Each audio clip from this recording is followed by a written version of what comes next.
Well, good morning, good morning, good morning, and good morning, everybody. Good morning, everybody. Welcome to another episode of The Morning Glow. Welcome to another episode of The Morning Glow. Now, I got to make a confession. This is my confession. Oh, excuse me. Oh, Lord.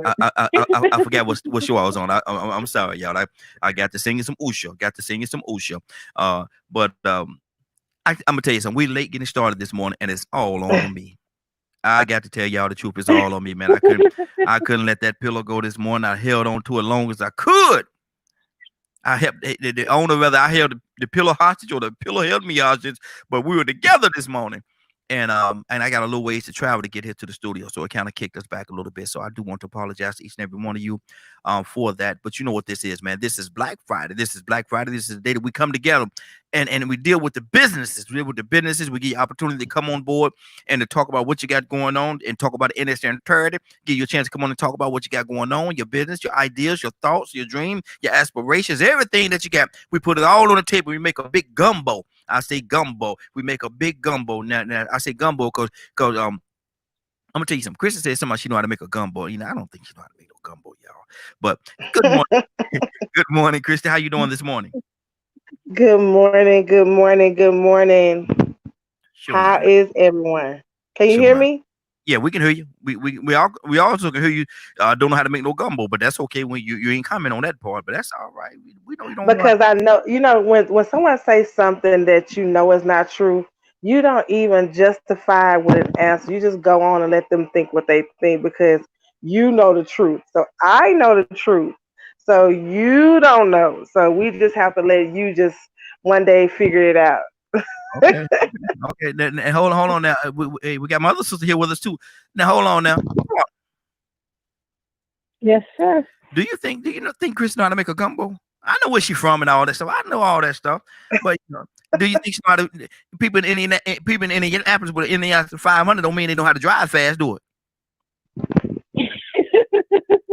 Because they live in Indianapolis don't mean they know how to drive fast. And they don't got to do with that. See how he being messy this morning. I think she can make gumbo.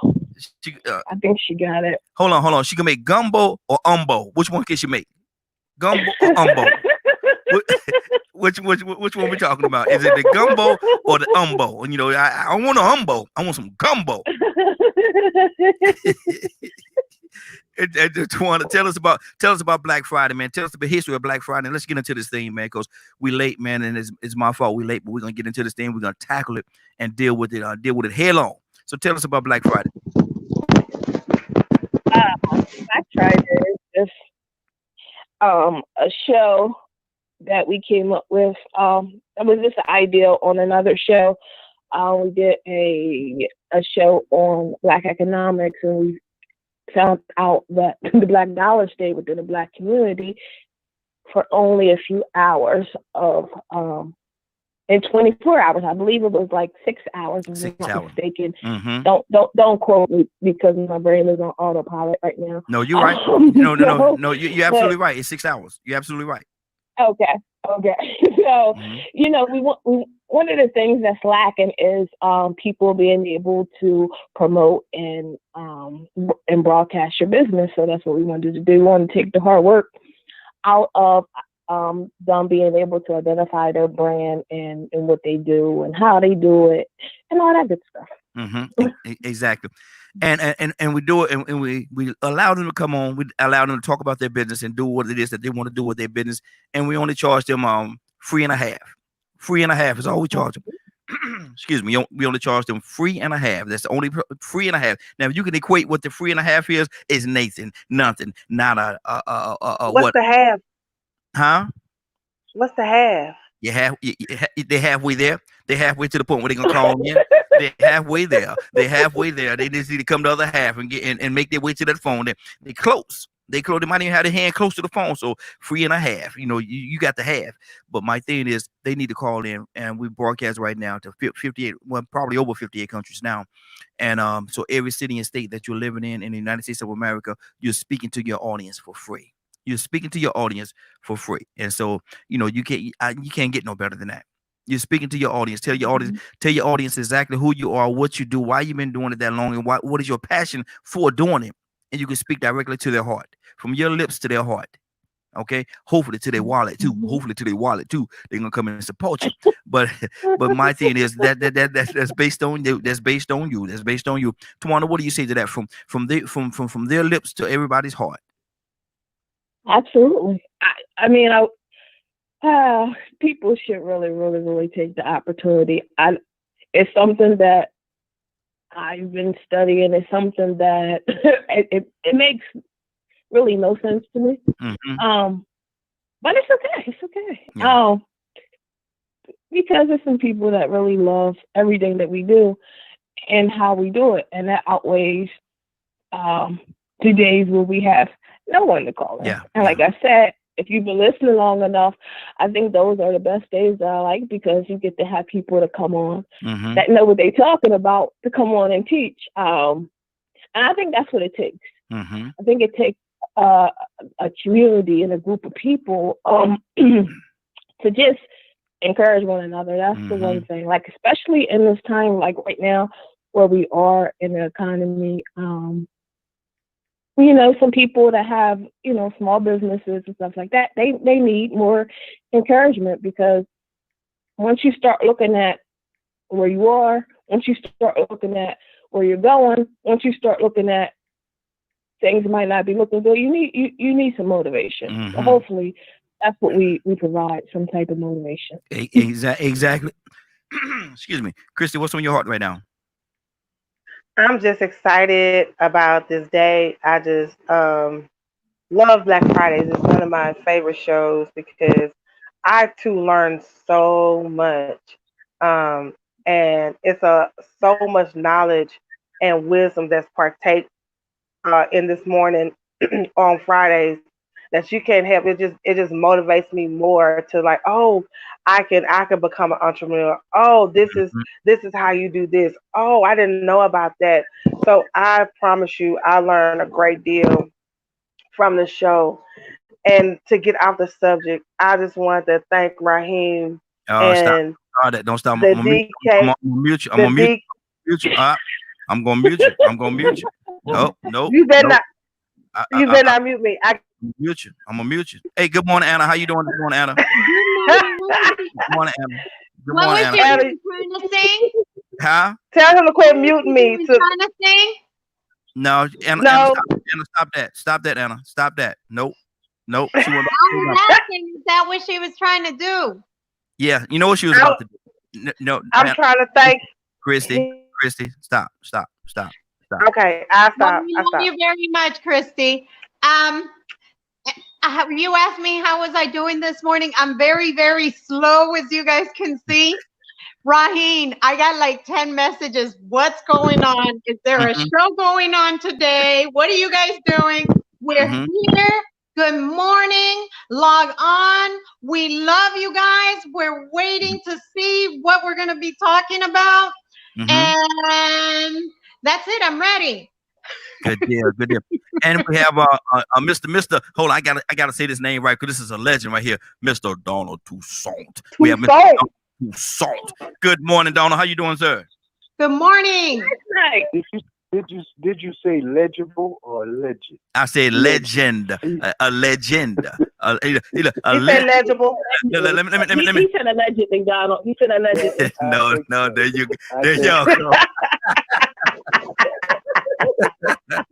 No, look here. I'm gonna tell you something. Hey, let me hold on. Let me do this right, Donald. Let me do this right. He's a legend. On top of that, he's living, so that make him a living legend. This is Mr. Donald Toussaint. Go ahead. You gotta say AKA flashlight. Oh Lord. Let me stop both of y'all. You guys, I have something to say about Donald. I always feel. Can I talk? Uh-oh. I always feel level. Mm-hmm. So I don't let people build me up or tear me down. I just stay I know quiet. that's right. Mm-hmm. There you go. Okay.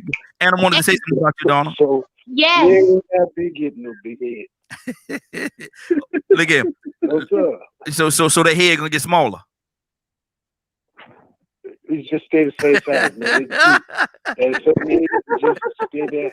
Now, because it grew, my ears look like they got smaller, but they stick out, man. There you go. There you go.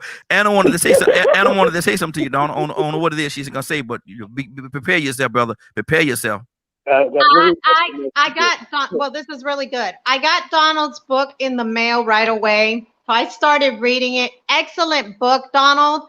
I recommend that if you guys can support our brother in Christ, order his book. He signs it personally for you, so I felt very special. Mhm. Donald, great book. I'm not going to give away secrets about your book, and I look forward to a future interview. And that Now- was it. Now, That's now, why you're a legend. Donna, let me ask you a question, man. How much you pay her to say that? How much you pay her to say that? Actually, she paid for the book. No. You had to pay her to get that good review though. That was a great review. Now, how much did you pay her to do that review? Well, you pay her, not me. No, but on the serious tip, Donna, I'm gonna order your book today, brother. I'm gonna order your book today. You know, Appreciate you, man. send me the link. I'm gonna Thank order your you. book today. I have not done it yet, man. I've been running around, but that's no excuse at all, brother. I'm gonna get your book today. He's a legend. That's why. That's why he's a legend, because of that book. And I want you to sign the book. And when you sign whatever you're gonna put in there, you want to put in there and put Donald Toussaint, the living legend. That's how I want you to sign. That's right. The living legend. Okay. So now if you don't put up on your name, the living legend, I'm gonna send it back to you. I'm gonna send it back. Sign this right, man. Okay. I ain't gonna send you the money back now. Yeah. We already know. Man. We already know.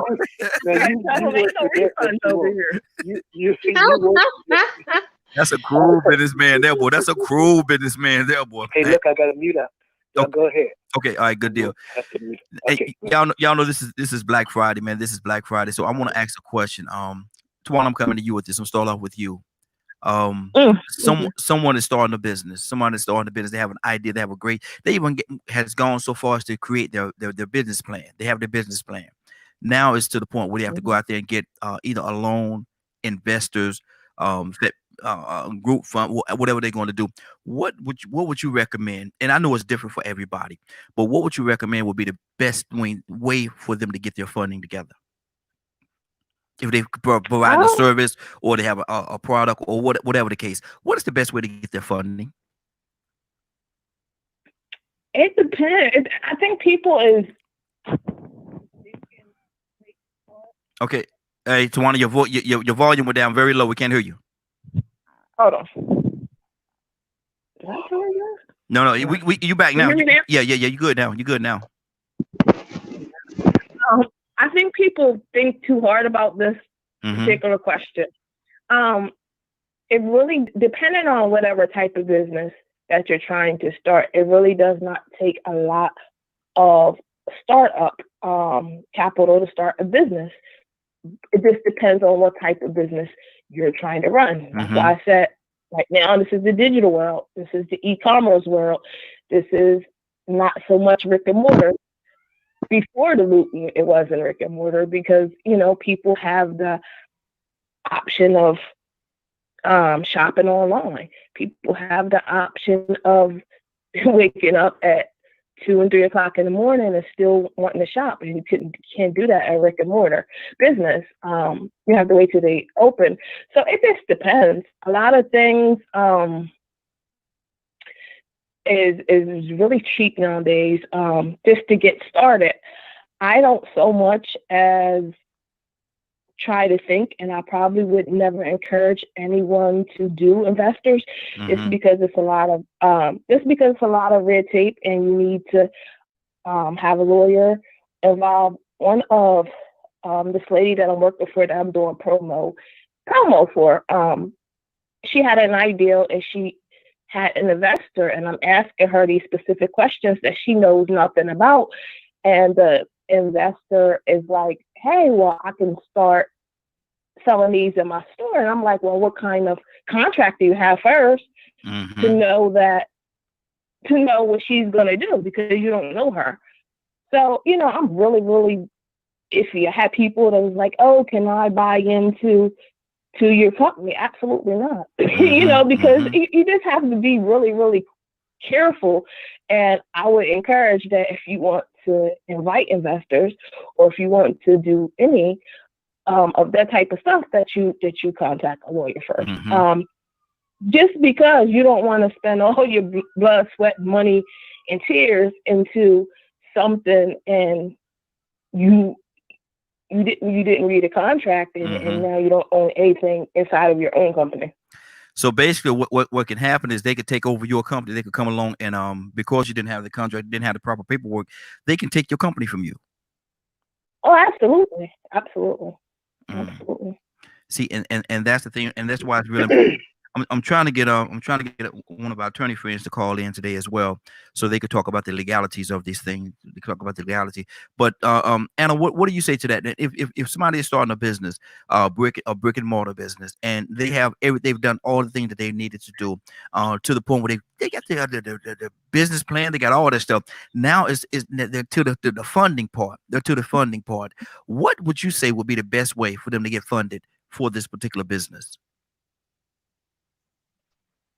Get your credit straightened out and do it yourself. And the reason why is those things, like, you would hate to work so hard to get into a business and then have people take it away. For those that have good credit, then just go to the bank and see how you can do it with a business plan and everything. They're normally really good at giving a loan out. So it's just something to think about. I wouldn't go in with investors without speaking to an attorney first, because I don't want any of I don't care if it's 2% of my business being given away to anybody.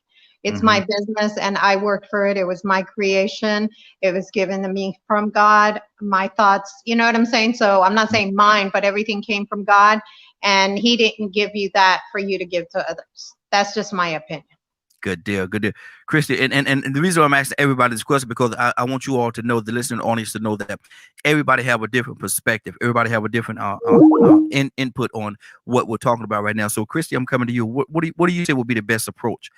They're to that point. Now it's time for the money. What should they do? I agree with Anna, and I agree with what's her name online? I'm sorry.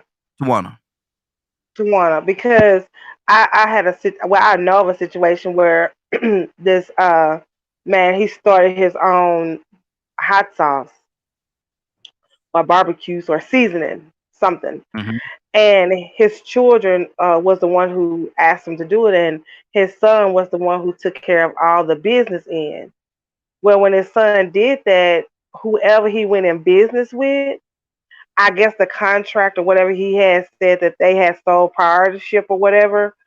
So in the end, they copyrighted it, took it from him and the family.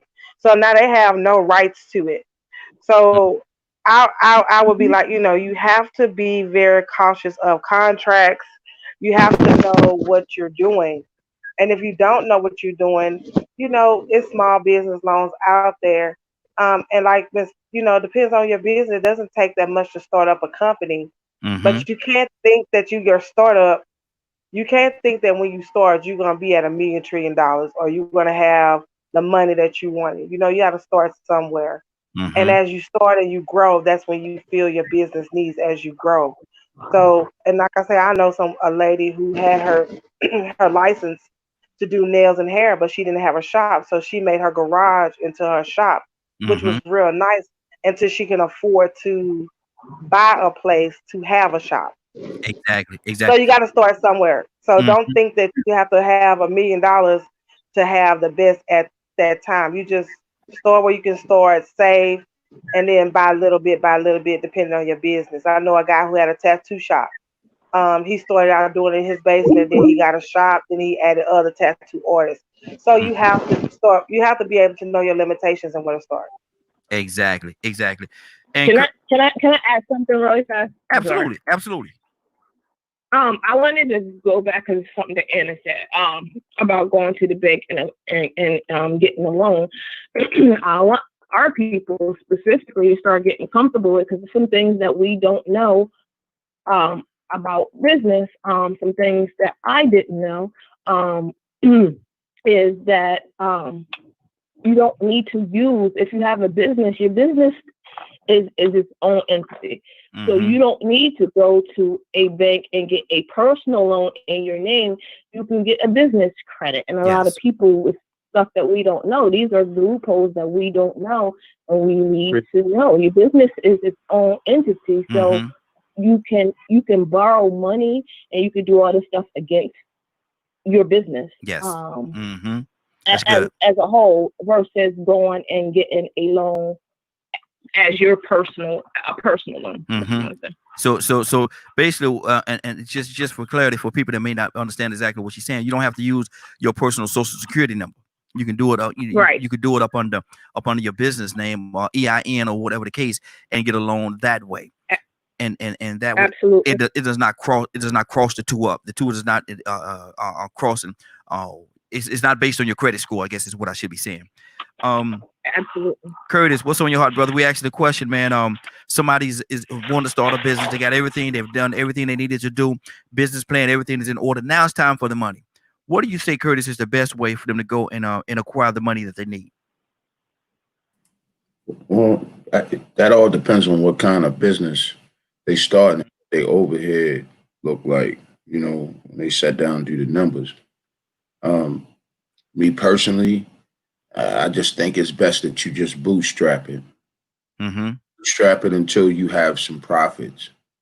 Once you have profits, or once you have any form of accounts receivable, payable, once you have any kind of capital that is owed to you, then you may want to go to a bank and borrow some money.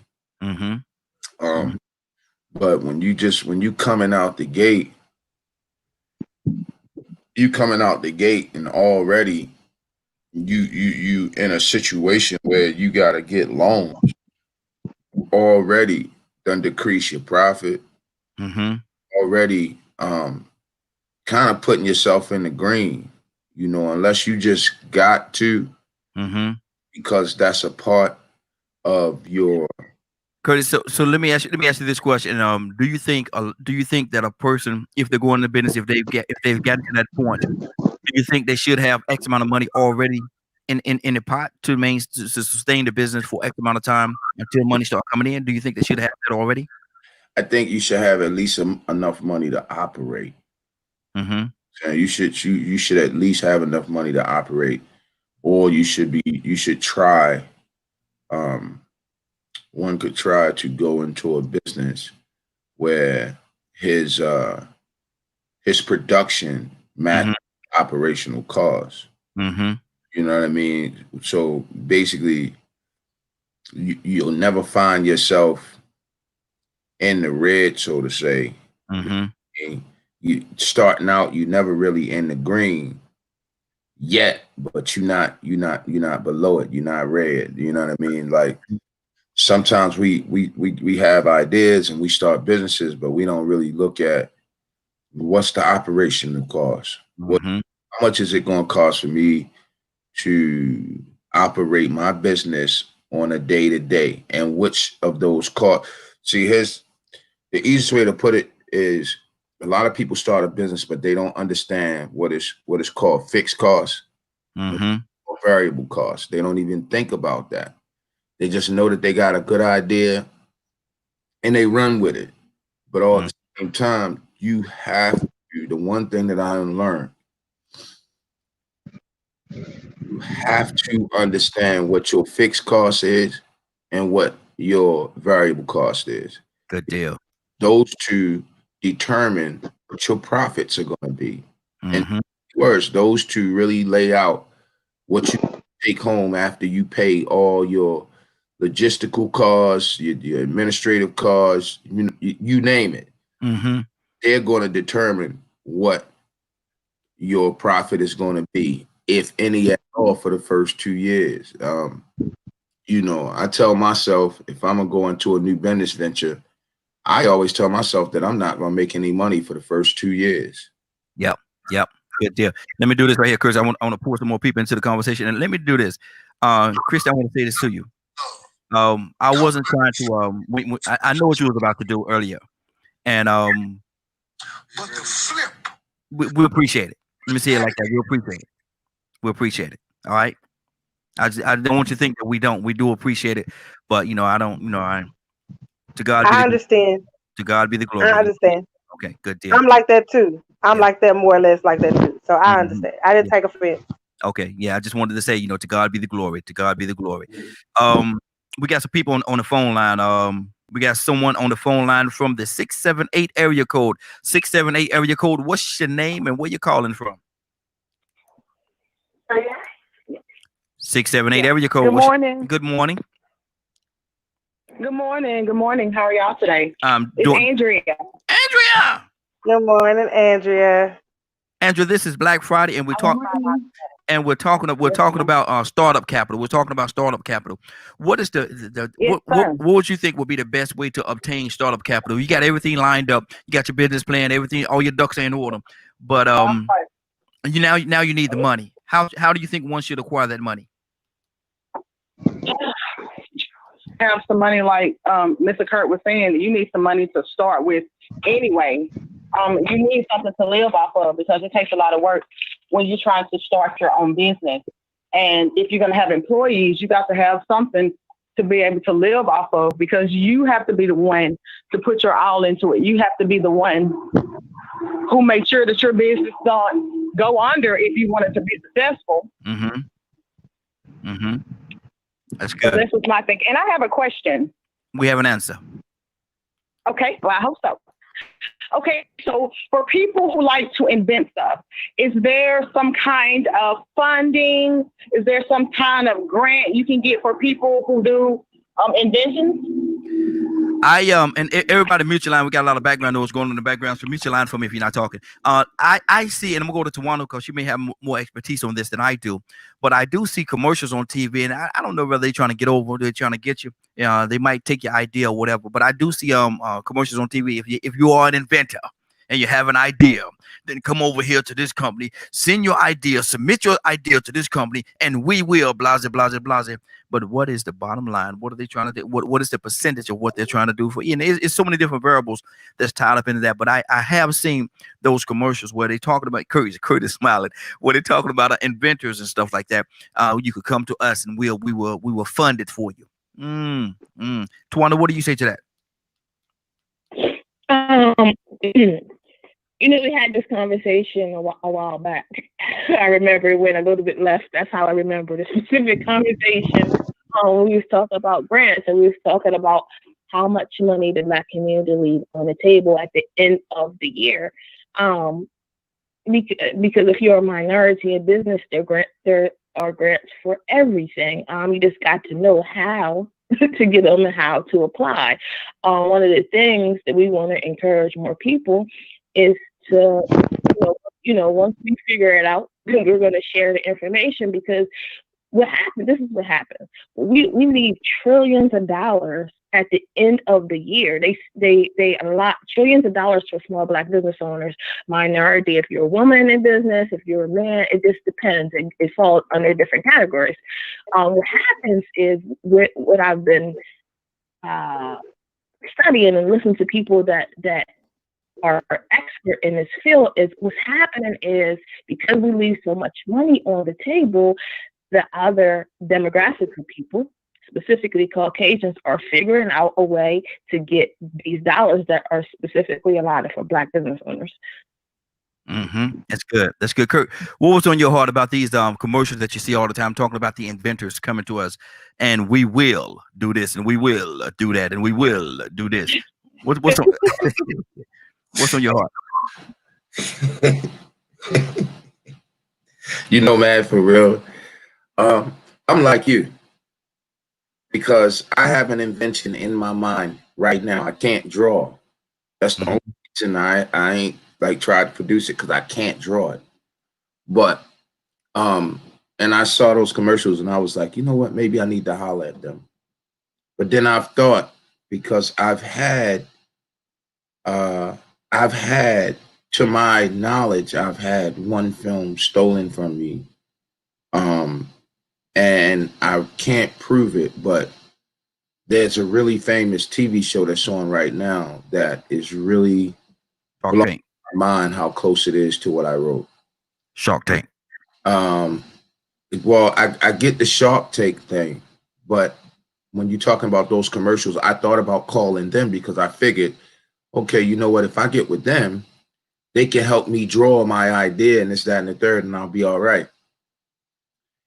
So the idea that I have definitely would be a Shark Tank investment, but my fear is that there's an addendum in the clause that none of us will understand. And you go to do that, and like you said, either someone takes your idea, or I'm reminded of I want to say it's IBM. IBM, when they first developed the computer chip, I want to say it's IBM, I could be wrong, but when they first developed the computer chip, when they took out the patent, basically they took out the wrong patent. They were a young company, you know, basement dweller, and basically they did a patent, but they did the wrong one some kind of way. And it was coming close to time to where, you know, with certain patents you can have for a limited amount of time, and certain patents you can have for an extended amount of time. So when it came time for the patent, once that patent is out there, if you don't have the money to get it, it's open for anybody to buy. And some kind of way what happened was they really didn't have the money, so they had to sell the patent. So when they sold the patent, they sold a patent for little or nothing compared to how much having the patent made the company that bought it. And then IBM wound up having to buy it back because they wanted their original patent back. And I think they paid like almost $40 billion just to have the rights. Yeah, just to have the rights to their very own patent. Now that ain't the money that they lost when they sold it because they couldn't afford to get the right one. So I get nervous with those companies because I don't know if you're going to take my idea, recreate my idea, and then have somebody smart enough to put in there the things that I didn't know just because I just had an idea in my brain. Good. You know what I mean? That's good. That's good. Raheem, real quick, I want to say something. If you remember that movie Acrimony, and in the base of that movie, remember the guy that created the invention. He was trying to sell it. He was trying to get on to this company to make it better. I think it was a battery. And when he finally got an interview with that company, they said, "Okay, well, we want to buy this from you. So we're going to give you so much money for you to give it to us." And that guy said, "No, it's my invention. I did it. I'm not selling it to you." And they was like, "Well, we're a big company. We can make it ourselves." But they was unsuccessful, and then end up offering him a whole lot of money and to stay on with the company. But it took a couple of. If you look at the movie, it looked like it took like 3 seconds, but it really, if you go and look at it, it took them a couple of months, maybe even a year, to realize they needed him. So really, in that situation, it's going to be your determination on what you value yourself at. So if you take your invention and you sell it to these people, then you've lost. You may have lost, or you may feel like you've gained, because they offer him a lot of money to just sell his battery to them. But then when he would not sell it, and if you remember, his wife got so upset that he didn't sell it because they was in the process of losing their house, and they ended up getting a divorce.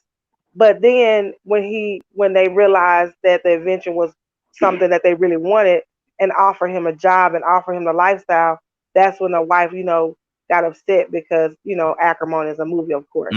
But my whole point is, you cannot sell your inventions and your ideas so cheaply, because the companies have been doing this for years. If you go back, to our ancestors.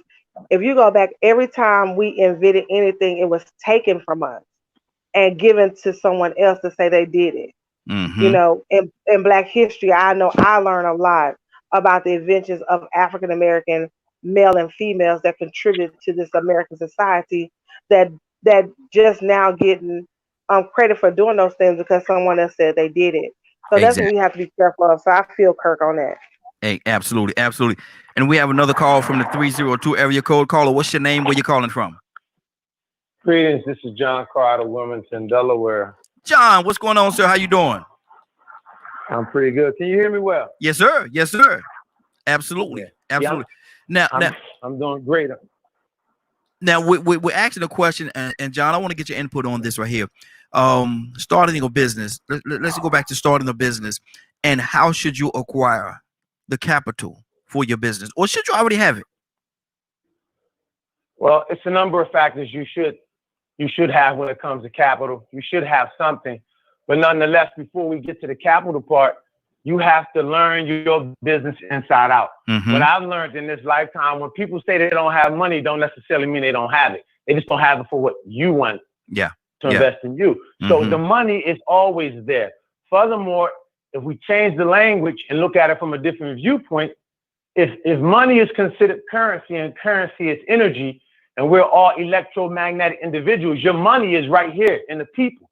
So the key is learning your idea, your message, your business inside out, outside in. Because once you start implementing what you learn and teaching it, the money going to show up in the people. And that's what people get it confused. You just want the visible, tangible money, but we know that the money or the currency lies in the resource.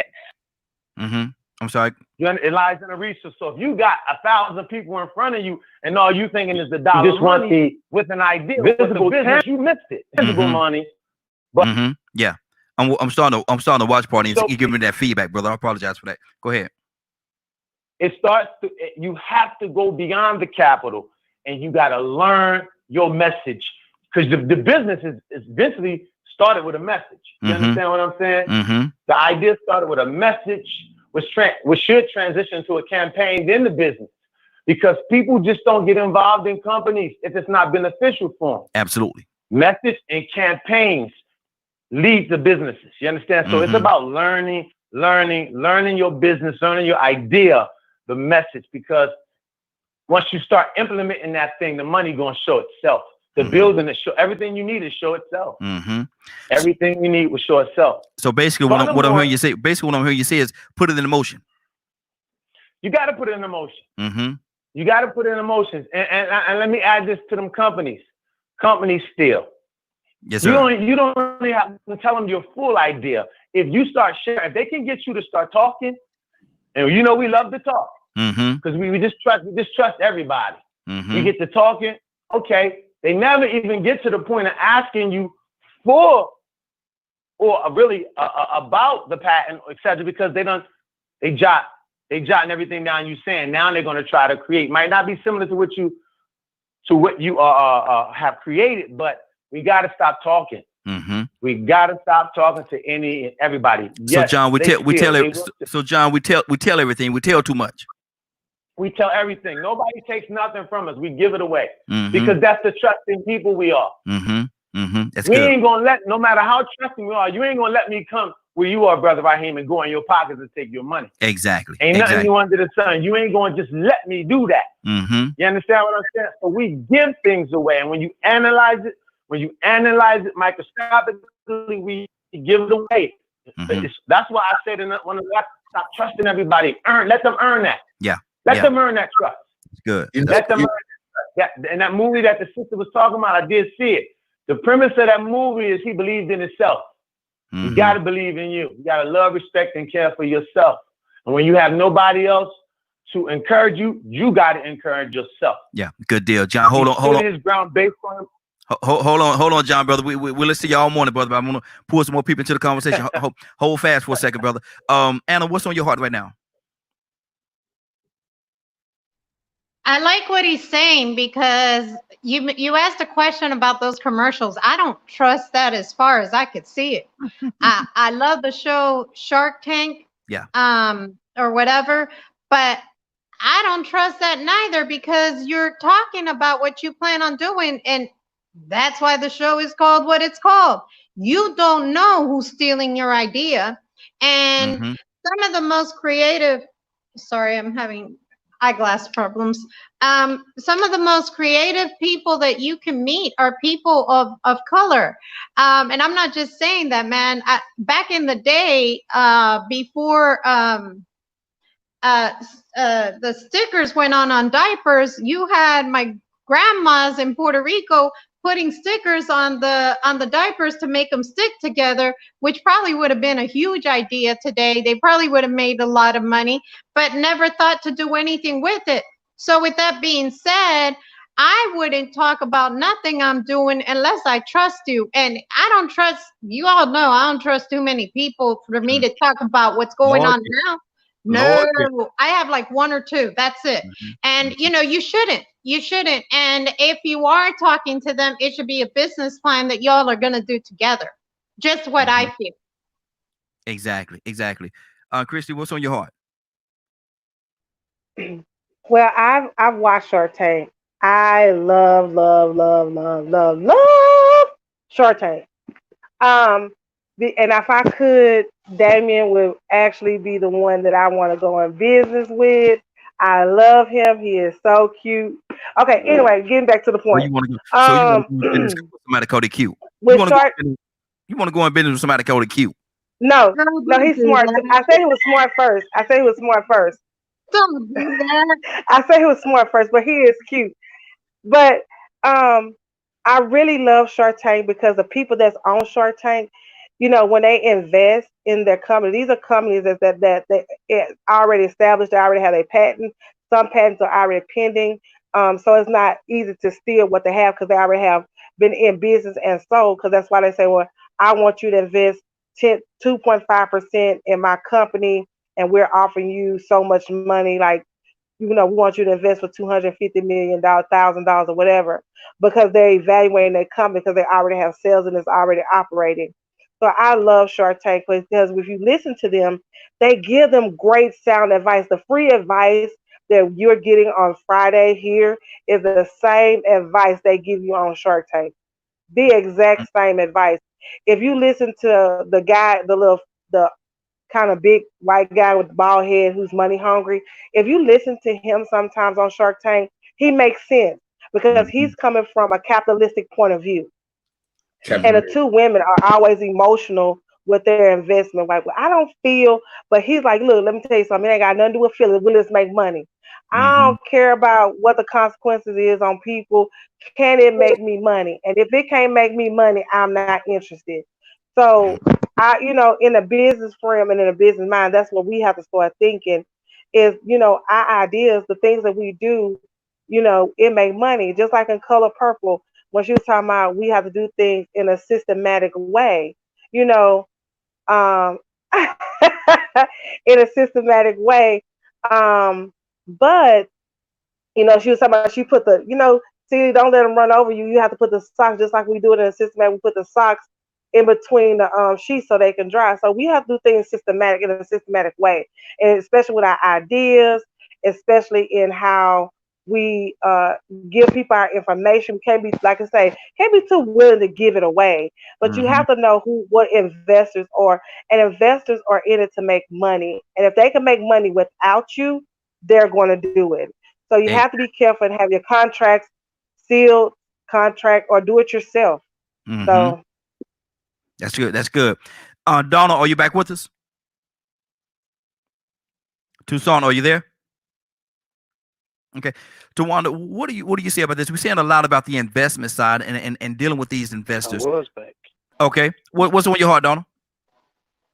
No, when my brother was talking, I thought about how when Joseph had this dream idea, the first thing he did was tell his brothers. And he wound up having him put in a pit in the long run. Mm-hmm. Told him exactly how things was going to go. Mm-hmm. And it got him, it ushered him where he was going because God was in the plan. And I'm just putting this like this because, you know, this is a Christian broadcast. Uh-huh. But sometimes you tell everything, hey man, I got this idea and I'm going to do this. And that's why a lot of people either steal your idea or somebody that has more money than you buy your idea from you for a little bit of nothing. Mm-hmm. But Joseph, when he learned better, he learned to keep his mouth shut. Yeah. Yeah. And I say that because when his brothers came to him to buy corn, he didn't even acknowledge that he knew them. Mm-hmm. And we got to treat people like strangers. We friend too much. We make friends too easily. Mm-hmm. You know, we open our mouths and we say, I don't trust nobody. And time somebody butters up to us, we tell them all of our ideas. Do you think that's because why they get in business before us? Do you think a part of that is everybody want to feel special and feel like they this and they feel like they're that, and they get their ego overinflated? We want to be included. Mm-hmm. We want somebody like us. Mm-hmm.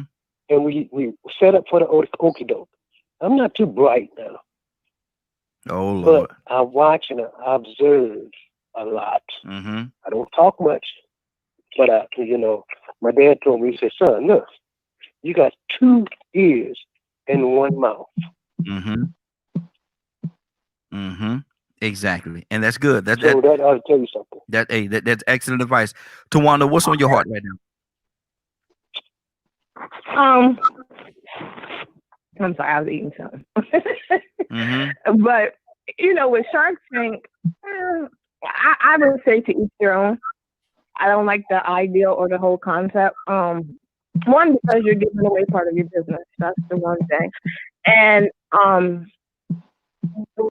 see, and I don't watch much TV, but somebody can correct me if I'm wrong. But I know from some of the top things, like, for instance, I'm going to give you an example. It was a lady, probably, I want to say last year or 2 years ago, Melissa Butler, who was African American, and had a invention, which was, had a product which was lipstick that was for minorities. Mm-hmm. Okay? Mm-hmm. And her idea was rejected. Okay. From them because they felt like they couldn't make any money. Now again, this is all just rich people that they're going to say they have money and have startup capital. I'm going to say whether they want to invest in you or not. That's not the final answer. They rejected this because they felt like the demographic of people that she was trying to reach was too narrow. Mm-hmm. And like I tell everybody that come on Black Friday, that we need to change how we look at this, because we need to target who the demographic of people that we want to target. Mm-hmm. So Shark Tank wants you to do it a different way. We're not set up to do it that way yet. But needless to say, that she did not let the rejection stop her. Her company right now, with the same lipstick that Shark Tank rejected, is worth $1 billion. Yep. Right now. I saw the story. Absolutely. Mm-hmm. And so and what that is, that's a testimony right there that you just cannot allow one person or group of people's idea of what you're trying to do stop you from getting to your destination. You can't let nobody. You can't allow that to happen. You cannot allow that to happen. Anna, what you doing? Anna, what are you doing? I'm feeling really stupid because I'm sitting here trying to not make noises while I'm typing, and then I couldn't see because of the reflection. I think it was you, Raheem, that wrote "Stop being petty." No, that was. Huh? No, I think that was Kurt. That was Kurt. Yeah. I can't tell because I don't hear it. My phone just kind of vibrates, so I don't know. And I guess I figured out because I'm going through my notifications. So I'm sorry, you guys. I guess I make a lot of noise when I'm trying to respond to Couldn't nobody hear. people and you guys and everything. So I can tell. that wasn't nice. I can tell exactly when she's typing, man. 'Cause I can hear it on this end. And Yeah, exactly. I know you can with them big old, man. You got elephant ears on your head. You should be able to hear. I'd rather have elephant ears than no ears at all. Hey, I'm one of you having ears at all, bro. can't nobody hear typing over here. I got an high-speed computer. You're not gonna be grabbing my computer now. But look at it. No. Kurt, I got a mute button, Kurt. I got a mute button. I do have a mute button. You know, he always try to use that mute button. He always try to use that mute button. That's not right, Raheem. You cheating. Watch this. Look at that. See right there? See how that thing work? That mute button works very well. I do hit that button and I guarantee you. Go ahead, Hannah. What's on your You know, John said. I want to say something about my human justice organization. We See You. I have been so selective, and I don't know, maybe this is the wrong thing, and it might be the right thing. And Curtis, whom is my VP, whom is my right-hand man, is very well aware that I've been very selective of everybody. And of course, I run it by him. I'm like, what do you think? You know, we're thinking of this person. And, you know, he'll let me know his true opinion. And I'm always going to follow what he says, because I know that if I was gone, he would run the organization same as I would or better. And that is the honest to God truth. I trust him. So I think that when you have, and I have another project I'm working on now, separate from the organization, but when you have something like that going on, I think you need to place people online who would do the job just as good as you would and can be trusted to do the job while you're not there, and get a board together that is a board with your same mission. You know what I'm saying? So with that being said, I think I've been very selective, and I think Curtis agrees that I'm making the right decision by doing that. And I don't want anybody to think Anna's just doing everything. No, I have my right-hand person doing everything, you know, making these decisions with me. So I don't know, maybe you guys can recommend something else, but I'm very proud to say, and he helps me out so much. Thank you, Curtis, for all that you do. He helps me out so much with these decisions. So if it's different, you know, and somebody's got a different take on it, please let me know, because I know this is business as well. Good deal. Tawana, what's on your heart right now? Tawanda? Wake up and go to sleep. Wake up and go to sleep. I wasn't expecting you to come back to me so fast. Wait. You muted her line.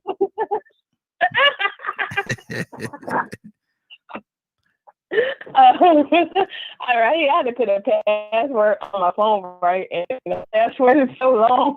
Oh Lord! I wonder what I say. Lord Jesus, hold on. Let me, why you do that password? I'm gonna go to John. I'm gonna come back to you. John, what's on your heart, brother? Well, I just want to encourage and inform you, Brother Raheem, and the DKM radio team.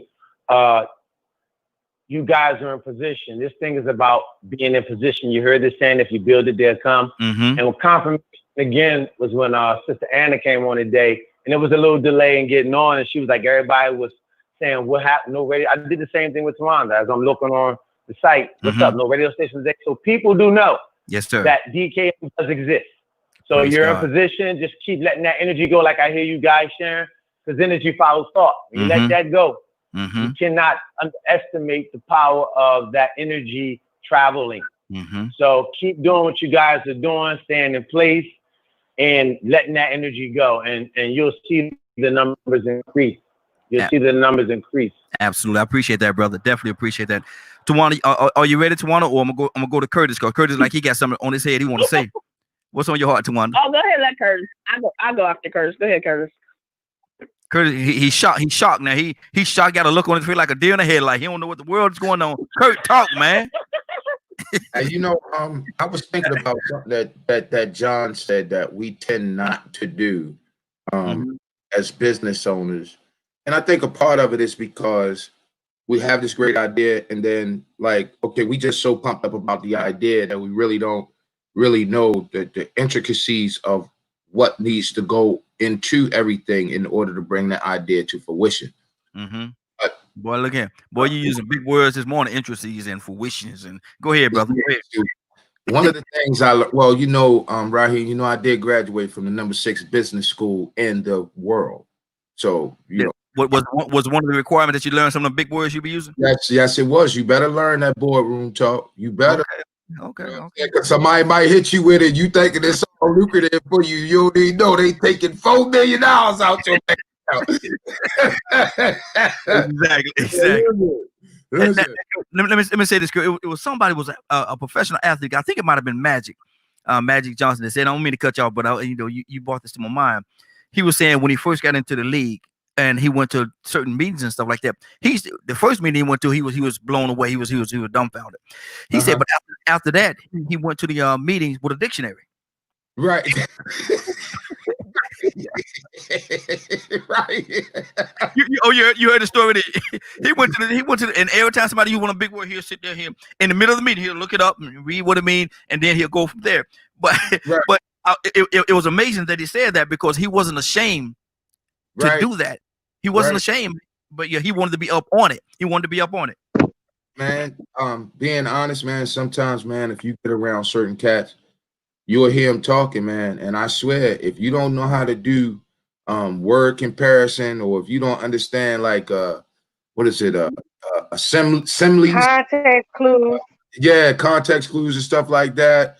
You'll be lost, man, because they'll be hitting you with some words that you like, oh, hold on, what he just say? And he make it sound real good. Yeah. Sound real good. But John was saying something that to me, I didn't really find out until I got to the University of Syracuse about the elevator pitch. I knew nothing about it. Mm-hmm. And just like Donald was saying, which directly related to what John was saying, is that, you know what we have to do for our businesses? Create an elevator pitch. Yeah. Elevator pitch. That way you'll find out with your elevator pitch. Hold on, Kurt. I'm gonna put you on the spot, brother. Give me an elevator pitch for your production company. Give me your elevator pitch right now for your production company. You get on the elevator. Tyler Perry is on that elevator, and you wasn't prepared. You didn't know he was gonna be there. You open up the elevator, and you look into the eyes of Tyler Perry. Now you're on the elevator going up. You're on the 3rd floor. You're going up to the 5th floor, so you don't have a lot of time. Mm-hmm. What do you say to Tyler? CNT Productions LLC is a grassroots multimedia platform company that shoots, directs, produces, and writes all genres of film, television, commercial, and music video. You better say that with more spunk. Right? You probably right. That's how I knew. I went to sleep. I just went to sleep. Lord. Okay, Kurt, hold on. We take 2, brother. Take 2. Ready? Action. CNT. Hey, Tyler, how you doing? Oh, wow, man. Yeah, that's what's up. Well, what CNT does? Oh, CNT Productions LLC is a multimedia platform, LLC, that shoots, writes, directs, produces every stage of the media genre, everything from TV, film, stage, and music videos. That's what. Just leave it. Hit them with something real quick. You know, CNT Productions is a grassroots organization, multimedia platform company that writes, produces, shoots. Kurt, I'm so disappointed. You know what I mean? Like, I just because I'm used to writing elevator pitches for films, not for my production company. I'm so disappointed. You gotta get him, Chris. Get him, Chris. Come on, get him, Chris. How you gonna sick the dogs on me? What's the elevator pitch for DKM? Okay. I'll do DKM. Let me do DKM. Okay. And I do Kurt too. I'm do you, Kurt. Okay. Tyler Perry? Oh my goodness, how are you doing today? It is wonderful to see you. I know you do so much in film, but I tell you what, I have a production company as well, and I would love to go in business with you, or go with you on a film. We have everything we need. We do videos for music. If you have anybody want to do a music video, we can add. We have actors. We can produce. We can help you write some scripts. Anything you need is right here, sir. Just give us a call, and our price is very competitive. Like that. Okay. Anna. Can I try? Yeah, go ahead. Go ahead. Okay, so even though I'm part of the family, I don't, I'm not, but anyway, I would say about South Tyler Perry, I'd say, hi, Tyler Perry, how you doing? My name is Andrea Braxton. So glad to finally meet you. Brother, them are some cool shoes you got on. I like how you rocking them shoes. But listen, I'm in a situation and maybe you can give me some pointers. I've been trying to do X, Y, Z, and maybe you can show your thoughts on it, or maybe you can just mentor me, just to show me the ropes, just to show me how you got in. Even if you're not going to help me, just show me how you did it. Just give me some skills. Just teach me. Just mentor me. And that's what I would say. Good deal. John, what would be your elevator pitch, John? My elevator pitch would be, I'll use the message, believe in you. I would simply just say to him, Tyler, I love how you believe in yourself to believe in others. I do have a song that I'll probably just start singing the song after that. And just keep. Give us that song. Sing it for us. Sing it for us. What song would you sing? I would let them know again that I love how you believe in yourself to believe in others. And start singing my song. Become what you believe. And because at the end of the day, it's about, for me, even if he got off the elevator, I'm still going to sing it. It's about the energy and the impression. So you'll be singing to the back. You'll be singing to the back of his head. Hold on, brother. I start singing louder. Anytime I believe I can fly. Anything. Lord, you gotta leave something. You gotta leave something with somebody. So within that down point of that day, you just come up like everything else, Now, I'm gonna tell you. Hold on, let me go to Tawana. Tawana, what's on your heart? Tawana, what's your elevator pitch? I told you my brain on autopilot today. But for elevator pitches, we got 2 minutes. That's all you got. That's all you got to make an impression. So you want to get out the message that you need to get out quickly. Because you only got you might have more time, but in those 2 minutes, first 2 minutes is when they're going to determine whether they want to rock with you or not. So you need to get out critical information. So if it was something like, I don't know. I was trying to think of. Okay, I'm gonna tell you. I'm gonna tell you. Can I tell you? Can I tell y'all what my elevator pitch would be with Tyler Perry? Can I tell y'all what mine will be? Yeah. Okay. I'm gonna tell. Kurt, give me the action sign. Kurt, you the director. Give me the action sign.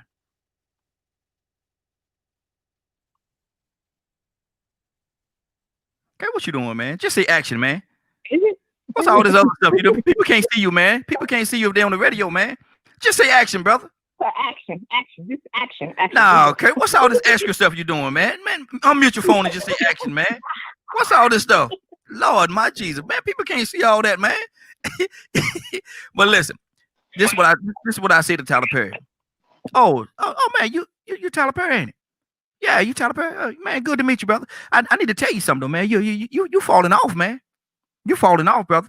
When you start off, man, you're on 100 miles an hour uphill, brother, and you made some fantastic projects. But right now, brother, you really falling off, man. Them last couple of projects that you did, man, I don't care for neither one of them. These TV shows that you're doing right now, man, have you lost your edge? Do you need have you lost? He off the elevator right now. No. But hold on. I'm gonna tell you there's a reason. There's a method. Now I'm gonna tell you something. Tyler Perry get people coming to him every day. That's willing to wipe off his shoes, do whatever he need to do. If I come at him like that, that's gonna be the one approach that he's going to remember out of all the other things. Man, you falling off, man. You ain't doing like you used to do. I'm not gonna sit here and try to stroke your goat. I'm gonna tell you, look here, man, you falling off, man. Your last couple of projects that you did, man, they were garbage, man. Tyler, you need some help, man. Look, this is my card right here. If you ever get an opportunity, man, you got a couple of few minutes, give me a call. And let me tell you what I think may help you in your journey. Let me tell you. Yeah.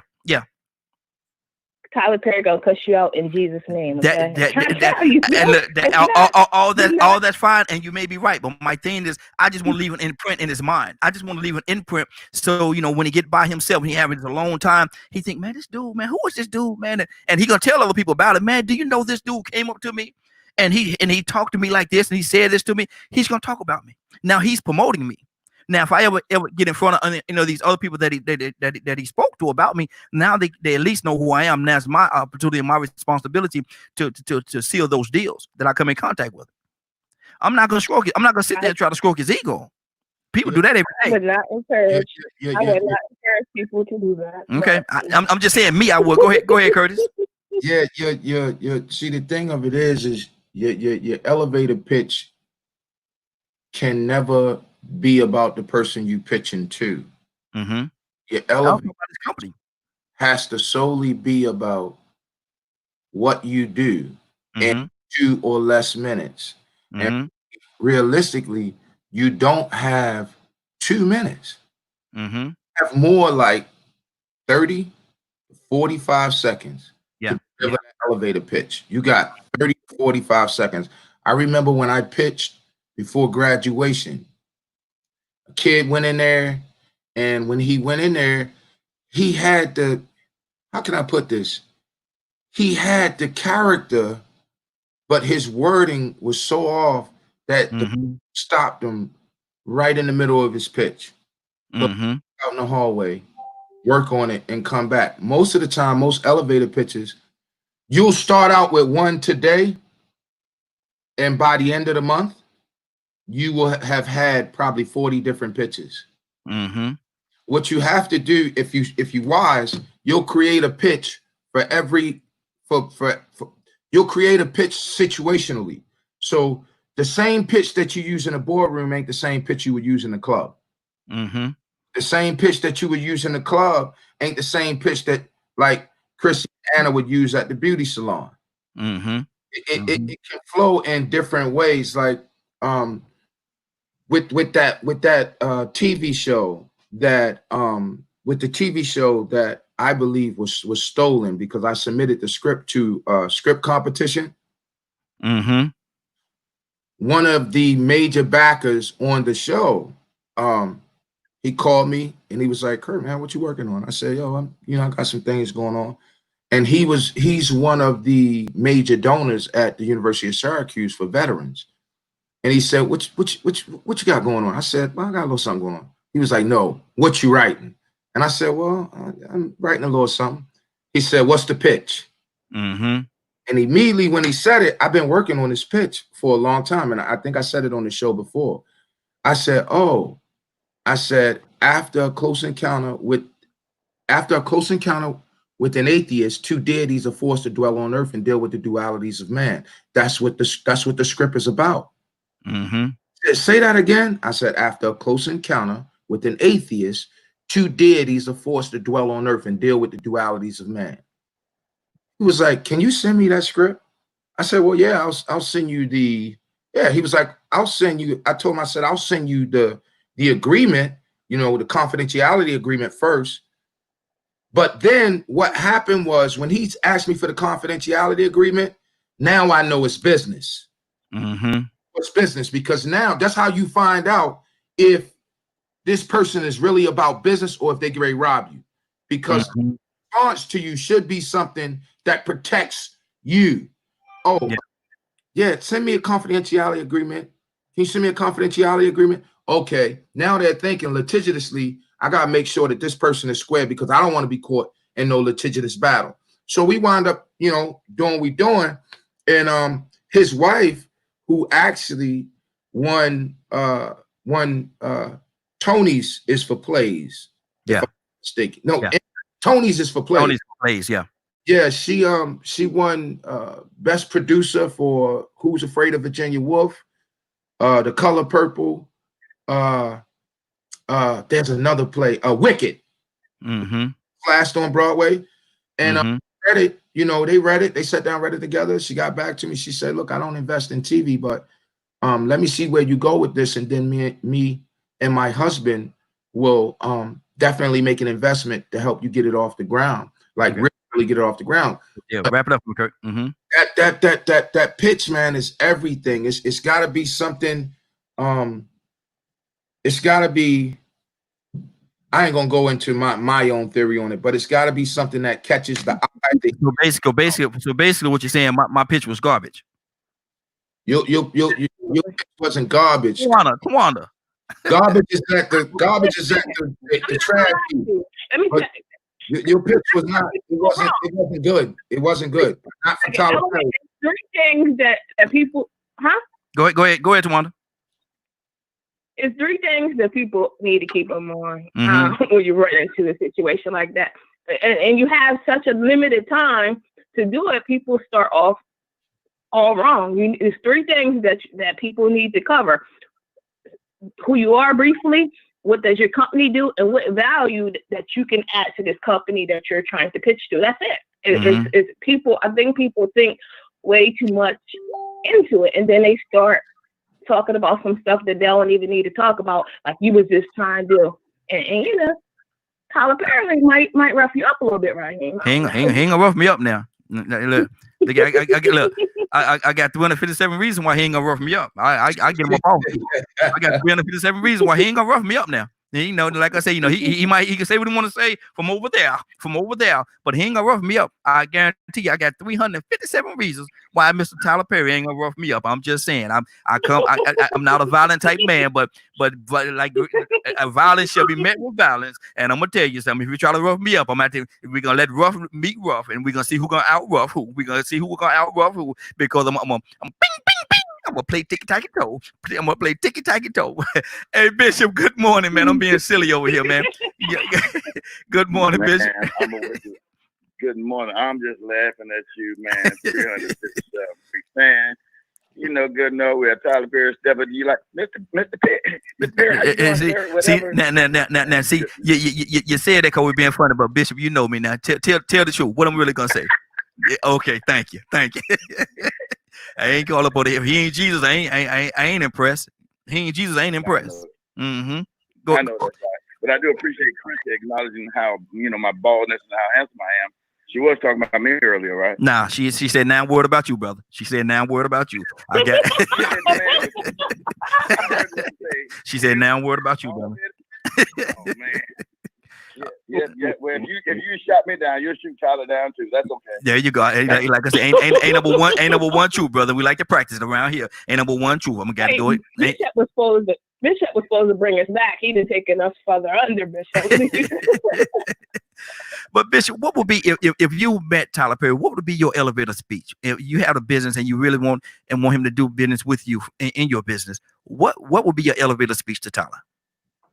One of the things that I have learned, you stroke another person's ego as you trying to introduce what you want to bring into his presence. Mm-hmm. You talk about his creativity and how you're impressed, and then what you've done and what you think can bring to what you're bringing to him, how beneficial it'll be. Mm-hmm. With his creative minds and skills, I just planted the seed, Mr. Perry. And I just want you to water it so it can grow to where it needs to be. Mm-hmm. And he's okay with that. More than likely, I was saying, let me take a look at that and see what we can do. Mm-hmm. And more than likely, if it's worthwhile or a venture worth dealing with, then I'm sure he'll accept it, and then y'all move on. You establish a business relationship, and then next thing you know, you got this little ringing in your ear going ching ching. So it's very important. Bishop, what's these sound effects you're using this morning, man? What's these sound effects? You ching ching ching. What's going on, Bishop? You come on here with sound effects and all kind of things, man. Change it. What you doing, Bishop? Now, Bishop. Now, you know you my brother. You know I love you, brother. But what you doing, man? You don't want me to do the rest of the paper down. No, Lord, my Jesus. You know, I'm an entertainer like Kirk now, so hey, don't we know how to do it. Ain't that right, Kirk? Amen. I second that motion. Morning, brother. Lord, my Jesus. Good morning, sir. Christy, what's on your heart? They taking a left turn on me, Christy. They taking a left turn. Anna, coming to you next. Anna, if we can get Anna to stop laughing, we'll be able to talk to her. But we can't get her to stop laughing this morning. Go ahead, Christy. What's on your heart? Y'all are too much this morning. I don't know what was in the coffee that you drank this morning. I'm kind of thinking you had some coffee and hash this morning. Oh, Chrissy. Lord, my Jesus. Ooh, okay. We now it's time to mute her mic. Now it's time to mute her mic. So he always try to mute me, y'all. We need to stand against this mute button. But but you know what? I want to say between Raheem and Kurt using these big words on me that I don't know how to spell. And Anna laughing, I'm kind of confused. I just I don't know where I am this morning because these big words and Raheem got me going. But let me see if I can bring it back to on the road. Let me get back on the road. So I feel like Tyler Perry would overtake Raheem. I think that was in the conversation because he'll just bring Madea out and then get her gun. So I don't think Raheem will be able to handle that. Ain't nobody about no deal. Ain't nobody about no deal. I ain't worried about no deal. Why am I worried about deal? I don't even call her my deal no more. I call her deal. I ain't worried about deal. But the point I do like what Kurt was saying, that you have to be prepared at all times to be able to pitch your business, to be able to pitch you. You got to realize you are going to be your best seller. And if you can't sell your idea and yourself to the best of your ability, you're going to have a problem. Because people are not going to just walk up to you and say, hey, you know what? I think you got a good idea. Let me give you some money. It's not going to work like that. So if you are in the investment line, you do have to know how to advertise. You do have to know how to market yourself, your business. And you can't, like I said before, you can't think that you're going to start at the bottom and have a multi-$500 Fortune 500 company. It doesn't work like that. You know, you have to start at the bottom and you have to grind your way up. But like you say, you know, you do have to be able to pitch yourself. Just like if I pitch DKM radio, I would tell you, you know, every morning DKM is on. Watch it. You know, I tell you to call in on the phone line. Call in. You know, it's open for you to call in. It's open for you to give your opinion. It's open for you to come on. Raheem is always ready with a mute button. But don't worry, he won't mute you because he wants you to call in. He just mutes me. That's good. And you know what? I want to say one thing to Mr. John. You know, if you believe in yourself and you're going to sing your song, the song that I suggest you sing is I Believe I Can Fly. Okay, there go the mute button. It work. It does work, y'all. The mute button does work. Won't be promoting me. We do have a mute button. He said don't promote him with that kind of singing. He said he said look, he can sing and he don't even be promoting me at all. Yeah, he said that's a drop off, brother. That's a drop off, ain't it? That's a drop off. But listen, we got a couple of callers. Cassandra, good morning. How you doing this morning, young lady? Good morning. How are you? Doing well, doing well. You know, this is Black Friday, and we're talking about an elevator pitch. Cassandra, you on an elevator with Tyler Perry or somebody let's make it you're on an elevator with Oprah. You step on the elevator and Oprah's on that elevator, and you're like, wow. You pause for a second and you look because you realize that's Oprah, and you step on the elevator and you have to pitch wow. What do you say to her? Yeah. Okay, so I've been in the company of Oprah and Tyler Perry on many occasions, working. So who you rubbing elbow with, girl? Who you rubbing elbow with? Who you rubbing elbow with? I don't know. Who you know? I'm not easily impressed by people. I love what they do. But anyway, I would basically introduce myself. Hi, I'm Cassandra, you know, and I have an organization that works with people in human trafficking, domestic violence. We've done this over 35 years, and I was wondering, could I just give you my card? And maybe if you have a moment, or if you would go on my site and just look at it, I'd greatly appreciate it. Thank you so much, and call it a day.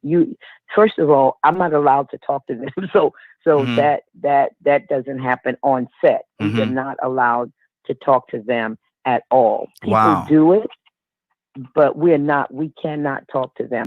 If they come and talk to us, now Oprah has come and talked to me, and Tyler has embarrassed me on his set before because I fell asleep. But yeah, we're not professionally, we're not allowed to talk to them on set.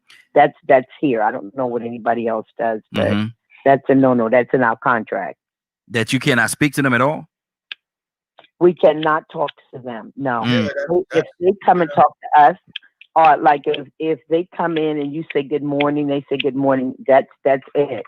But you are not allowed to talk to them, like introducing yourself, pitching, and you cannot do that. That is an automatic firing. Wow. Out. That's automatic. But they can talk to us, and if they talk to us, we can respond. But and sometimes they do say, "Hey, what do you do other than this?" But we can't approach them. Wow, that's crazy. That's crazy. We have another caller. Caller, what's your name? We got another caller. Caller, what's your name? Where you calling from? If it's 678, it's me, Toya with the T. Good morning, y'all. Good morning. Your phone is real low, though. Your phone is real low. We can barely hear you this morning. And good morning, Toya. Hey, hold on. Let me see what's going on, brother. Hold on. Let me see. Better. Is that better? Nope. We can hear you though. Go ahead. We can hear you, but it may be hard for the audience to hear you. I can hear you, but it's very low. Okay. All right. Well, yeah. Good morning, guys. I hear the elevator pitch today, huh? Yes. That's what is your you on an elevator with Tyler Perry or Oprah or one of those people, and you have to pitch something. You only got the elevator time. So what do you say to them? All right. Well, good morning, Mr. Perry, Miss Winfrey. How are you? Well, just want to let you know, I just got done talking with God, right? And y'all might have to go sit down for a second because the new crew get ready to come take it in. But let me tell you what we got going on, right? We got some transformational programs that we're involved with. We also have a new opportunity community initiative that we're trying to roll out to make sure that we do all that we can to show support to Black Lives Matter and all lives matter. And we would definitely love someone like yourself or Mr. Perry to join us to help us take this to the next level. I thank you so much for your time and appreciation, and I hope you have a super fantastic day. Hi. Now I wonder, was that a backhand compliment? Was that one? You told the people a lot of things. You told them to basically sit down and get out the way, and then you wanted to help you. I don't know. I told them I'm gonna make them go sit down because me and God already talked about it. So they're not gonna go against God. They're not gonna do that. Okay. I just told them where I got the information from. Okay. I mean, he ain't no story. He don't tell no stories, So I'm just relaying the message. So they better tighten up and fly right or do something. I don't know what they're gonna do. Okay. Well, that's your elevator pitch. They didn't like my elevator pitch either. So hey, Anna, you wanted to say something? In response to what Cassandra said, hello, good morning, Cassandra, and good morning, Toya. In response to that, I can be the biggest billionaire. And let me tell you one thing. If you are on my set, you better talk to me like we've known each other all our whole entire life. That is so rude and disrespectful to people doing a job for them. Just my opinion. I would be like, good morning, Cassandra. How are you doing? Would you like some coffee? Give her some coffee. And I would give you the hugest hug. And I would tell you, God bless you. That is so rude that they do that. And I would feel very uncomfortable. That's all I wanted to say. I didn't want to say nothing before that. But now that's rude. But see, and I don't know what the reason, what the rationale is behind that, but I think it's because of the fact that they're at a certain status, and people put people on a status like that above everybody else, and you never know what they've experienced. You don't know what they experienced. What they've experienced. Yeah. But it's not that. It's time for the entertainment industry. Money is time, and time is money. And when you have 200, 300 people on a set, right? You have day players, you have background people. You can't afford to talk to, because everybody would want it. Think about it. Everybody's going to want to talk to Tyler. Everybody's going to want to talk to Oprah. You can't do that. So what they do in our contract, it says, do not approach, talk to, blah, blah, blah, blah, blah. And that's just in there. And it's not that they don't want people to say, hey, good morning. We do that. Everybody speaks to each other. But They don't want people engaging in, because I've seen people do some crazy stuff on set, taking up people's time, and they're trying not to be rude, but they can't afford to stand there and talk to you. They can't afford to talk to 2 people, 3 people. So it's not that they're trying to be rude. It's just money is time and time is money for them, you know, and especially at that level of what they're doing. And this is another thing. When I did Tyler's shows, one time I was doing his shows. I was doing 2 different shows in one day of his. He literally runs from set to set. He had 3 sets built on that studio ground. We were going from set to set. You can't take time to talk to people as much as you want. But he would crack jokes and stuff, but he couldn't talk to you individually. They don't mean to be mean. It's just business. Kurt? Well, and the other one of the other things with it, Cassandra just she dead on point. And one of the other things with it is sometimes you have actors who are so locked into what's going on that the director want you to break their focus. So you have those actors that they got to go in the trailer almost 4 or 5 hours before they even do on set to get prepared for what they have to do. So what the director's job and the production manager's job, what their job becomes is to neutralize as much white noise as possible around that actor, so that they can lock in and be focused. So some of that is that. I mean, you have those. I mean, just like in anything, you have those people who are arrogant like that and stuck on themselves, and they take that rule to the extreme. And I've heard stories of principal extras and extras being actually kicked off of sets because they had that type of interaction with a star. I've heard of it. You know what I mean? Yeah, absolutely. And see, yes. No, go ahead. Say what you was gonna say. Then I'll wait till you. No. Go ahead. What's on your heart? No, I don't know.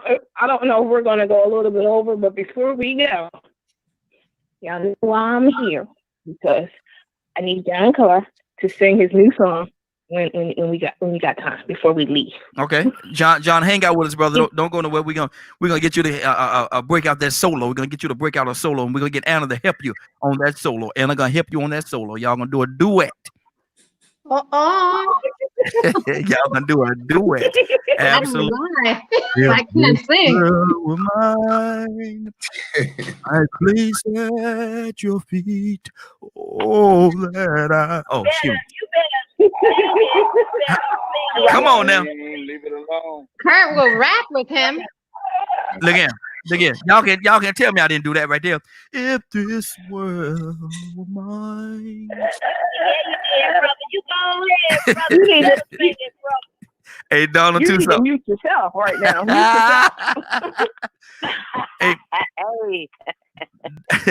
Hey, Donald, are you with us, Donald? They picking up my singing, brother. Donald, you with me? I'm doing what? Hey, Donald, let me ask you this question. And what we're saying, and Kirk said something a few minutes ago. He was saying that a lot of time the actors, when they go in, they have to be in a trailer for several hours to get themselves in that place where they can actually portray and become that person that they're portraying. And if you try to talk to that person, you'll throw them off a little bit and get them out of that element. So I can understand it from that point. But I want to ask you this question from the ministry side of it. And I'm not trying to equate, acting with the ministry, but at the same time, does that pastor, before he go forward, does he have to take himself away and out of that of the element that he's in order to be placed in a position where God could use it? They should allow him, and I say this. Everybody want to go to the pastor's office. Hey, pastor. And then they want a word from the Lord. He's sitting in there meditating. And, hey, pastor, can I get you? And hey, pastor, you need anything? We got some background noise. We got some background noise coming from somebody's line. Mute your line for me, y'all, so we don't have the background noise. We can hear what everybody's saying. Mute your line for me. Okay. Go ahead, Donald. Sorry about that. Maybe he just need time to continue to prepare, because this is a life and death situation. You know, we deal with people's lives, and everybody wants that one word from the Lord that will give them the direction they possibly can need to go forward in life. And then here's the pastor. He's in his office meditating in the door. Hey, pastor, I just want to say good morning. And the And Lord. then somebody else comes in. Can you sign this paper? Yeah, pastor. What we gonna do about the street ministry? And then he's trying to meditate on that one word that can affect everybody in the congregation. And here, hey, same way. And I know these things go together, because in the entertainment, I'm not in it, but you know, but that's why I practice making my words few, because it's not the contents of what you say; it's the quality of what you say. Let me talk. Sometimes we talk too much, and we talking loud and ain't saying nothing. Ain't saying nothing. Exactly.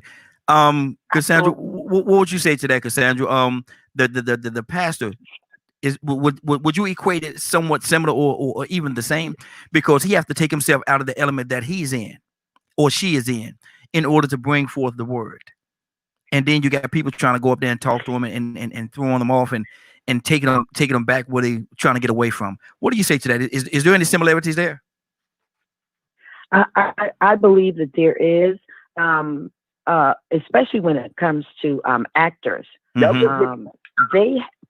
They have to go in for characters sometimes, and sometimes the part that they're doing is so intense, and they know that this is what is going to make the audience, you know what I'm saying, really pay attention. And that is just like a pastor. When you're trying to get your message ready, sometimes, I mean, I will like stay away from people until, you know, it's time for me to go up and speak, because I don't want anything to get in my head other than what God wants me to say at that moment. And even though your spirit, yes, the spirit will tell you what to say, which is the way I want to operate. Sometimes words and people in your head can clutter what you're trying to hear. So I think there is a correlation between the two. I definitely think that pastors go through that. You have to have time to, and you could be studying, but you have to have that time right before you get ready to give the word, to just focus on, God, what exactly do you want me to say to your people right now? That's all I want to focus on, you know? So, exactly. Yeah. And see, and that's the thing right there, man, because I can understand from that element, I can understand what you're saying about with the actors, because they have to get into that, they have to get into that space. They have to become, and Cassandra, I'm gonna ask you one more question. I'm gonna go on to somebody else. Have you ever seen an actor or heard of an actor or actress getting caught in a role? Getting caught in it because they take themselves so deep into that thing that is all it is almost impossible to pull themselves out, and then you know they find themselves there in that place for X amount of time before they're released. Have you seen that? Yes, yes. There. Everybody. Well, most of you may have heard of the movie North and South. It was a slave movie that was done back in the 80s. Actually, that was my first movie that I did. And there was a black actor. I can't remember his name, but he was being whipped. Right? He had to be whipped on the tied up and whipped that day. And so they prepared us. They were like, okay, he's not being hurt, but this is going to seem so real, and we understand, you know, that people are going to be emotional about it. But him, right before they started beating him, he went over and we saw it with our own eyes. He'd been talking to us. He went over to a corner and where we were, and he started like, and I mean, you could tell him he was like hyperventilating, and tears was running down, sweat was popping off of him. And we were like, oh my God. I mean, it was like crazy how he transformed.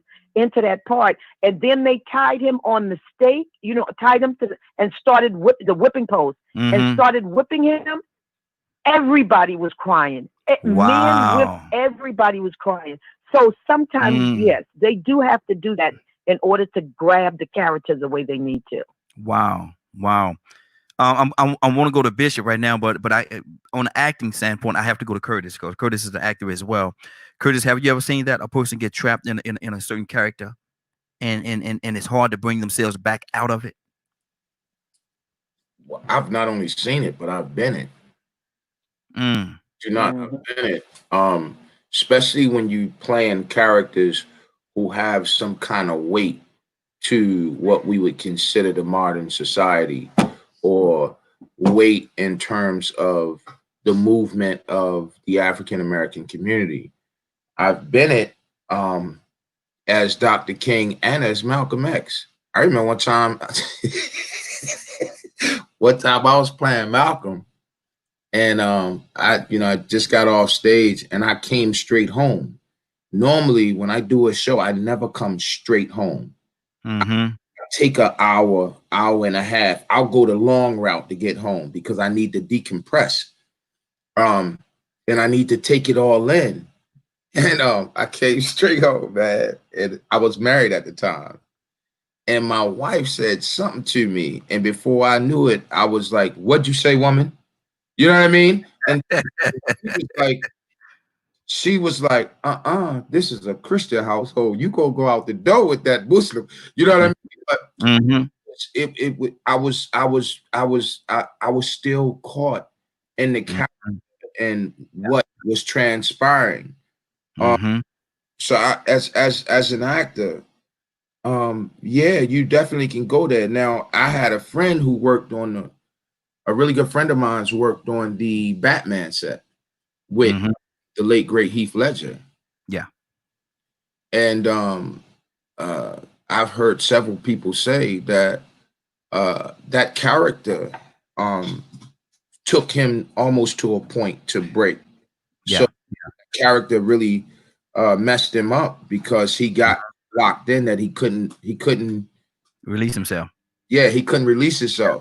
And when they interviewed, in closing, when they interviewed Jack Nicholson, because remember, Jack Nicholson was the first Joker.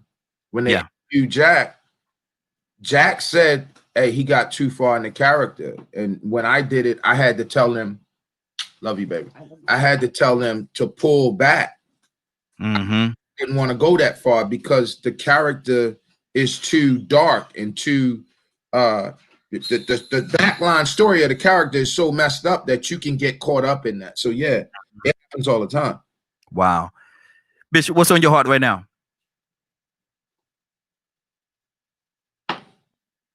Bishop, wake up and go to sleep. Wake up and go to sleep. Bishop, you with us? John. Yes. Somebody said something about you had something you wanted to sing, brother. I don't know exactly what it is, but somebody said something about you had something you wanted to sing. You was going to debut something. What we got going on, John? What we got going on, brother? Well, Tawana wants me to sing the song that I wrote, which is my message, just transition into a campaign and then the business, Believe in You. Okay. Are you prepared? Oh, I'm always ready. Always ready. 3, 2, 1, action, brother. All right, I'm gonna put this instrumental on real quick. Man, you gotta get props and everything, brother. Hey, since we acting, why not? There you go. There you go. But the song is called Believe in You. Can you hear the instrumental? Yes, sir. Yes, sir. Become what you believe, and in time you can achieve anything that life has for you. Let compassion take control and open up your heart. Let love in. That's when the journey begins. You have to fight for what it is you know is right. And yes, you can win. Just love, respect, and care for your peers. That's why I say believe in you when no one else does. Believe in you when times get rough. Don't settle for less, because you are the best. Just believe in you. Believe in you. Don't be moved by what people say. Stand firm and know within your inner strength. Don't you go astray. Keep your head up to the sky and enjoy the view that life provides. It's a gift. Learn to treasure it, 'cause you have to fight for what it is you know is right. And yes, you can win. Just love, respect, and care for your peers. That's why I say believe in you when no one else does. Believe in you when times get rough. Don't settle for less, because you are the best.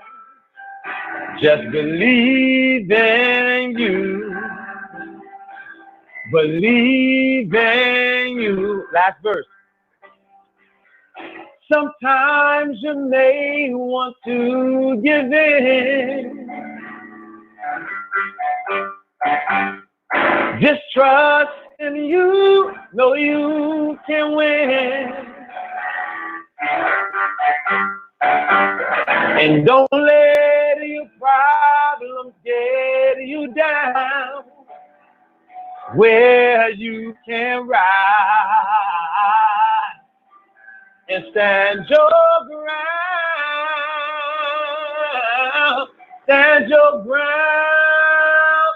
I want you to believe in you when no one else does. Believe in you. That's the fade out. There you go. There you go. Good job, brother. Good job. Tawanda. You look at what I thought. Hey man, I thought you had a lullaby her to sleep. She done lullabied her to sleep. What's on your heart, Tawanda? Oh, nothing. It's a great show. He always come on. He always sing. Although he can sing the other song too, because I love the other song. But this is the message. This is his campaign. Believe in you. It's something that I don't think that we do enough. Exactly. Not even myself at times. So, it's a great message. Absolutely, absolutely. Cassandra. Talk to me, Cassandra. Yes. You heard the song. The brother, I think he did a fantastic job. What do you think? Yes, it's a beautiful song, and the message is really powerful. So, absolutely. Yeah, enjoyed it. Okay. Raheem. Yes. One thing. Are we allowed to kiss people while we're on video? Cassandra, we got to have a conference about that. We got. Okay. Did Kurt get a kiss while we were on live? Then mute his camera and then shut his camera down, and then he just went on He just went in and look here. I thought it was cute. I thought it was cute. I thought he was gonna drown her with all that slobber he put on her, boy. I thought he was gonna. Hey, hold on. Now, listen. I got real bad background. Y'all not gonna have me sleeping on the couch. I'm sorry, y'all not gonna have me sleeping on the couch.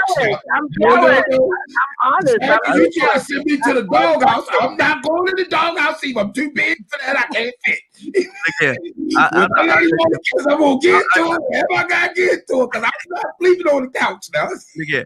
I started to throw her life preservers until she didn't drown in all that slobber. Oh Lord, Kasai, you gotta break all the geeky out of me. I ain't no sleeping with no couch. What's wrong with you? Lord, my Jesus, boy, look here. I had the life preserver. I was gonna throw it in. I was gonna throw it in. Lord Jesus, boy, she about to drown in all that slobber. But hey,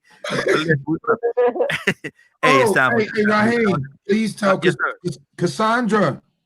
Listen, you're probably gonna get a feed today, and it's gonna be Steve Harvey. Do not listen to that, because it will. You will definitely. The Doug pastor will definitely come out. So don't even waste your time listening to it. All right. It's a good message. I won't listen. But his answer, oh my goodness, Raheem.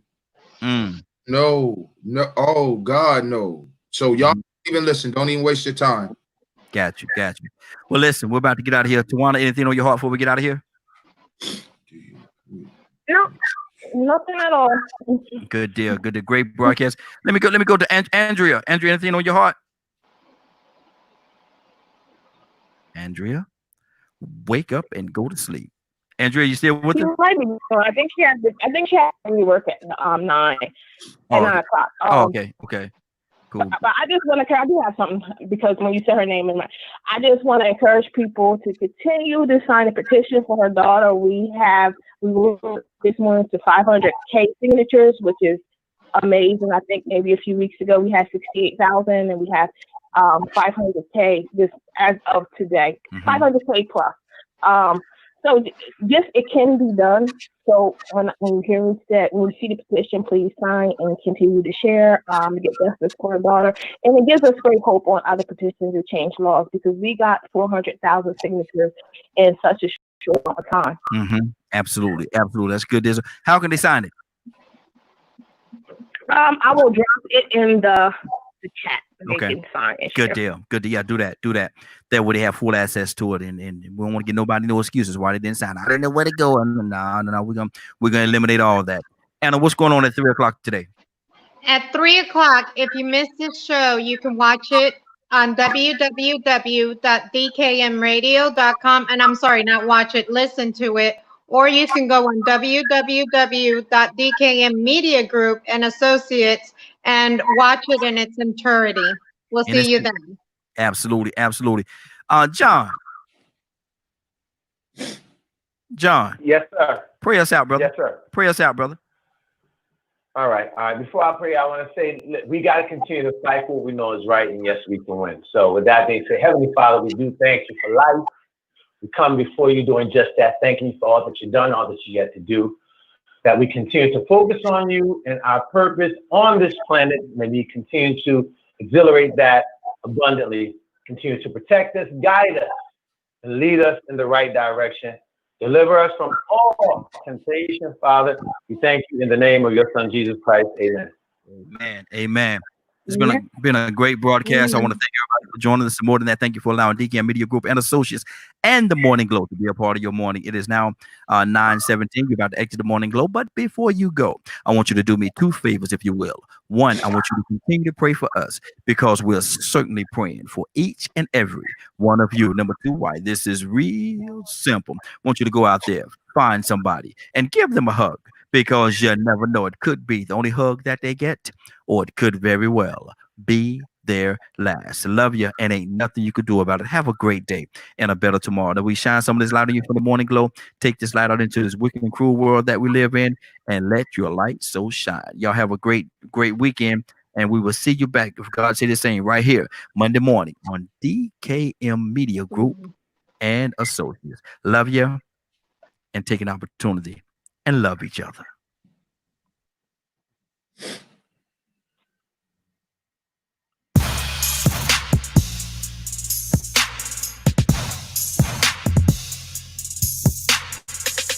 Yeah.